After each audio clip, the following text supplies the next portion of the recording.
என் channel கைவிட்டு போய் 4 நாள் ஆகுது. என்னால் பேசக்கூட முடியல. யாருக்கிட்ட உதவி கேட்குறதுன்னு கூட தெரில. ரொம்ப வலிக்குது. 6 வருஷம் உழைப்பு. யார்கிட்டையோ உதவி கேட்டுட்டேன். என்னால் முடியல. எத்தனையோ பேருக்கு சேனல் ஹேக் ஆனால் நான் உதவி பண்ணியிருக்கேன்.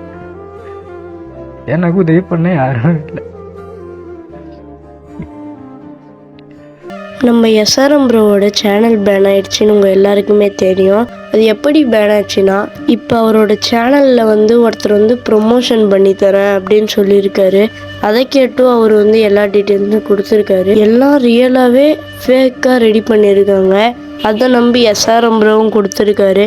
அவங்க 1A சேனலை பேக் பண்ணிட்டாங்க. நம்ம 1K 2K சேனலுக்கே ரொம்ப கஷ்டப்படுறோம். அது பேன் ஆச்சுன்னா அவர் 2 மில்லியன் சும்மா இல்லை, அதுவும் 6 வருஷம் கஷ்டப்பட்டு பண்ணியிருக்காருன்னா அது எவ்வளோ பெரிய விஷயம். நீங்கள் உங்களுக்கு தெரிஞ்சவங்க கிட்டே ரிகவர் பண்ண முடியுமா அப்படின்னு கேளுங்க. சரி, இப்போ என்ன பண்ணுறது? கமெண்ட்டில் எஸ்ஆர்எம் ப்ரோ பிடிக்கும்னா #SRM ஜஸ்டிஸ் ஃபார் SRM அப்படின்னு கமெண்ட் பண்ணிடுங்க.